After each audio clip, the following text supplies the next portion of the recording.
Hello everyone, welcome to my new blog. তোমরা সবাই কেমন আছো? আশা করছি সবাই খুব ভালো আছো, আর আমিও খুব ভালো আছি। দেখো, ঘুম থেকে অনেক সকালবেলা উঠে পড়েছে, আর আমি কোথায় এসেছি বলো তো? আমি এসেছি হচ্ছে আমার বড় ননদের বাড়ি। আর দিনটা কি ছিল বলো তো? দিনটা ছিল কোজাগরির লক্ষ্মী পুজোর দিন। তো সকাল সকাল ঘুম থেকে উঠে পড়েছিলাম, আর দেখো ও একদম চান টান করে রেডি হয়ে গিয়েছে। ও যাবে হচ্ছে অফিস, কারণ ওর ছুটি নেই, সেজন্য ও সকাল সকাল চা খাচ্ছিল, এরপরে ব্রেকফাস্ট করে বেরিয়ে যাবে।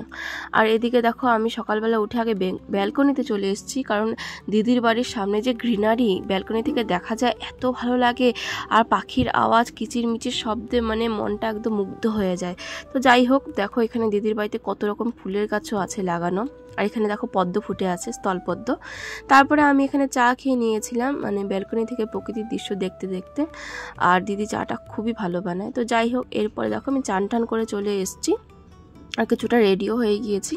আর তারপরে দেখো, আমি এখানে নেল পালিশও পরে নিয়েছিলাম, আর হচ্ছে আলতাও পরে নিয়েছিলাম, কারণ পুজোর সময় যখন শাড়ি পরি তখন এগুলো পরা খুব মানে মানে হয় না সময়ের অভাবে। তো যাই হোক, কিছুটা রেডি হয়ে আমি চলে গিয়েছি একদম উপরে ঠাকুর ঘরের এখানে, যেহেতু দিদির উপরের ঘরগুলোতে ঠাকুর ঘর রয়েছে, তো সেখানে চলে এসেছি। পুজোর জোগাড় করতে হবে সব কিছু। আর এখানে দেখো দিদির সিংহাসন, যেখানে সব রকম ঠাকুর রয়েছে, আর এখানে রয়েছেন হচ্ছে মা ভবতারিণী, দিদিদের বাড়ির প্রতিষ্ঠিত দেবী।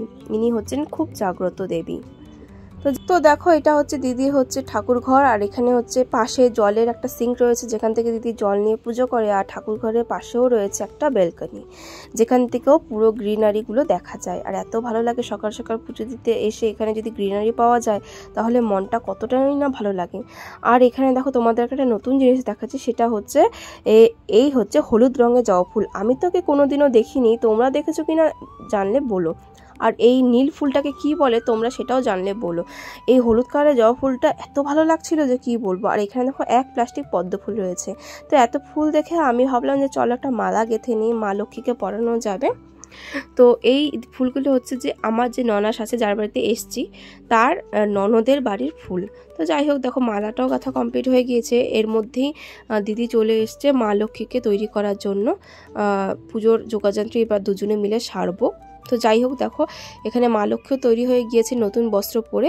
আর এখানে দেখো সব রকমের ফলগুলো রাখা হয়েছে, এগুলো হচ্ছে বানানো হবে এই ফলগুলো। আর এদিকে দেখো মা লক্ষ্মীর পুরো সাজগোজ একদম কমপ্লিট।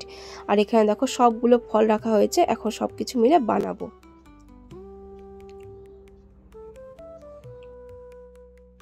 আর তারপরে দেখো দিদি আর আমি দুজনে মিলে বসে পড়েছি। প্রায় আমাদের গোটানো সব কিছু কমপ্লিট, পুজোর যোগাযন্ত্র করা কমপ্লিট। আমি ফলগুলো কেটে নিয়েছিলাম, কিন্তু আগ ছুলতে পারি না জন্য দিদি এখানে আগটা ছুলছিল। আর এগুলোকে কি বলে তোমরা জানিও।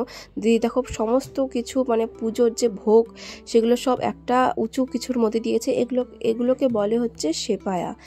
আমরা তো সেপায়া বলি, আরও কোনো নামে এটাকে বলে কি না তোমরা প্লিজ কমেন্ট করে জানিও।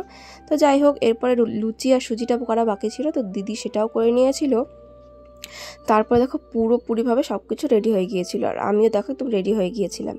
এরপরে আমি দেখো মা লক্ষ্মীকে এখানে আলতা সিঁদুর দিচ্ছিলাম, কারণ তখন দেওয়া ভুলে গিয়েছিলাম দিতে। তো যাই হোক, এখানে দেখো পুরো ঠাকুরের ভোগের আর ঠাকুরের পুজোর আয়োজন সব কিছু এখানে রেডি। তারপরে দেখো দিদি চলে এসছে নতুন শাড়ি পরে, লাল পা সাদা শাড়ি। আর আমরা দুজন এখানে পোজ দিচ্ছিলাম, ফটো তুলছিলাম দুজনে।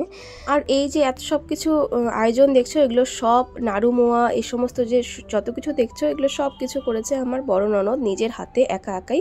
আমি তো শুধু উপলক্ষ মাত্র। আর দিদির বাড়িতে একটা নিয়ম দেখলাম যে মা লক্ষ্মীকে কুলোর উপরে বসায়, পেছনে ধানের ছড়া দিয়ে দেয়, আরও অনেক কিছু দেয়, সেগুলো আমি ঠিক দেখিনি। তো যাই হোক, এই নিয়মটা আমার কাছে একদম নতুনত্ব লাগলো।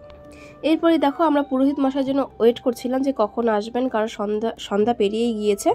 আর এরপরে দেখো পুরোহিত মশাই চলে এসছে, এরপরে পুজোও শুরু হয়ে গিয়েছে। এখানে পুজো চলছিল, আমরা সবাই মিলে এখানে বসে পড়েছিলাম পুজো দেখার জন্য, অঞ্জলি দেওয়ার জন্য।